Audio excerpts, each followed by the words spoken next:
اعوذ باللہ من الشیطان الرجیم بسم اللہ الرحمن الرحیم ولا یأمرکم ان تتخذوا الملائکۃ والنبیین اربابا ایأمرکم بالکفر بعد اذ انتم مسلمون صدق اللہ العظیم۔ رب اشرح لی صدری ویسر لی امری واحلل عقدۃ من لسانی یفقہوا قولی رب یسر ولا تعسر وتمم بالخیر آمین یا رب العالمین۔ آج کے لیکچر میں ہم انشاءاللہ تعالی سورہ آل عمران کی آیت نمبر 80 کو گرامیٹیکلی اینالائز کرنے کی کوشش کریں گے، اور اس آیت کے ساتھ ہی ہمارا سورہ آل عمران کا رکوع نمبر 8 بھی انشاءاللہ تعالی مکمل ہو جائے گا۔ تو چلتے ہیں جی آیت کے حصے بنانے کی طرف۔ اس آیت میں وقف کی ایک ہی علامت نظر آ رہی ہے، لہٰذا اس آیت کے پہلے تو بنیں گے دو حصے۔ پہلا حصہ ہوگا وَلَا يَأْمُرَكُمْ أَن تَتَّخِذُوا الْمَلَائِكَةَ وَالنَّبِيِّينَ أَرْبَابًا، اور دوسرا ہوگا أَيَأْمُرُكُمْ بِالْكُفْرِ بَعْدَ إِذْ أَنْتُمْ مُسْلِمُونَ۔ اب جو پہلا حصہ ہے اس کے الفاظ پہ بات کریں گے۔ پہلے حصے میں پہلا لفظ واو ہے جو کہ حرف ہے، لا حرف ہے، حرف نفی۔ یأمر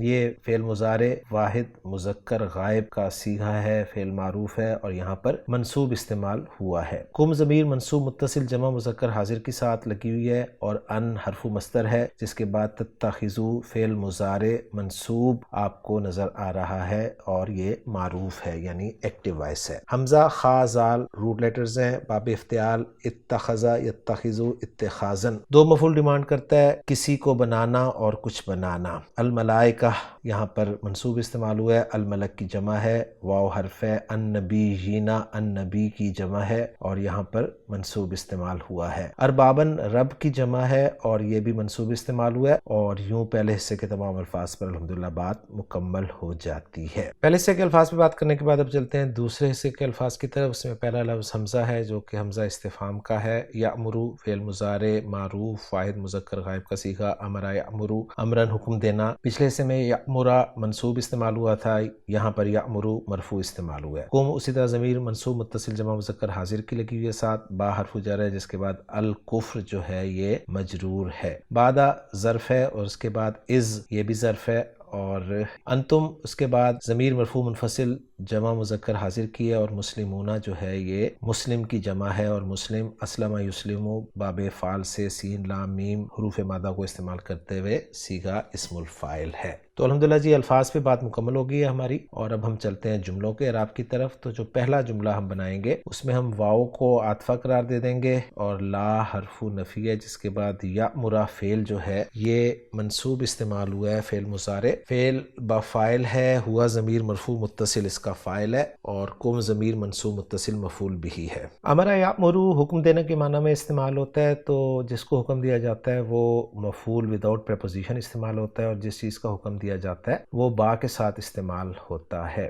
اور بعض اوقات جو ہے با حذف کر دیا جاتا ہے اور اس کے بعد ان مستریہ جو ہے وہ فعل کے ساتھ استعمال ہوتا ہے۔ تو یہاں پر یہ پہلے حصے میں ان مستریہ کے ساتھ دوسرا مفعول جو ہے وہ استعمال ہو رہا ہے۔ ان مستریہ تتخذو فعل بفاعل، واو ضمیر مرفوع متصل اس کا فاعل، الملائکۃ مفعول بھی، واو عاطفہ، النبیین معطوف یعنی الملائکۃ معطوف علیہ، النبیین معطوف علیہ اپنے معطوف سے مل کر مفعول اول بن گیا تتخذو فعل کے لیے، اور اربابن جو ہے مفعول ثانی بن گیا۔ پھر تتخذو فعل اپنے فاعل اور اپنے دونوں مفعولوں سے مل کر جملہ فعلیہ ہو کر صلۃ الموصول حرفی بن گیا ان مصریہ کے لیے، اور ان مصریہ اپنے صلۃ الموصول حرفی سے مل کر یا تو محلن منصوب مفعول بھی بنا دیں یا امرہ فعل کے لیے، یا پھر محلن اس کو مجرور مان لیں ایک حرف جر با کے لیے، یعنی اصل میں جملہ تھا ولا یأمرکم بأن تتخذوا الملائکۃ والنبیین اربابا۔ تو دونوں آرا میں نے آپ کے سامنے رکھ دی ہیں۔ پھر لا یأمر فعل اپنے فاعل اور اپنے دونوں مفعولوں کے ساتھ مل کر جملہ فعلیہ ہو گیا، اور اس کا عطف جو ہے پچھلی آیت میں ان یؤتیہ اللہ والے جملے پر ہوگا، کیونکہ ان کی وجہ سے یؤتیہ پچھلی آیت میں منصوب تھا، لہٰذا لا یأمر بھی اسی پر ہم عطف کر دیں گے۔ اور اگر ہم اتنے حصے کا ترجمہ کرنا چاہیں تو کچھ یوں بنے گا، اور نہ یہ جائز ہے کہ تمہیں حکم کرے کہ تم فرشتوں اور نبیوں کو رب بنا لو۔ آخری حصہ اس آیت کا جس کو ہم انالائز کریں گے حمزہ استفہام سے شروع ہو رہا ہے، یأمرو فعل بفاعل ہے، قم ضمیر منصوب متصل مفعول بھی ہے، ہے اور یہ مفعول بھی اول ہو گیا ہے اس کا، اور دوسرا مفعول جو ہوتا ہے جس کا حکم دیا جاتا ہے وہ با کے ساتھ آتا ہے، تو وہ یہاں پر آپ کو با نظر آ رہا ہے۔ با حرف جر ہے، الکفری مجرور ہے، جار مجرور متعلق ہو جائے گا یامرو فعل کے، اور اب رہ گیا بعد از انتم مسلمون، تو بعد ظرف ہے جس کا مضاف الیہ جو ہے وہ از ہے، اور از ہم جانتے ہیں کہ خود مضاف ہو کر استعمال ہوتا ہے،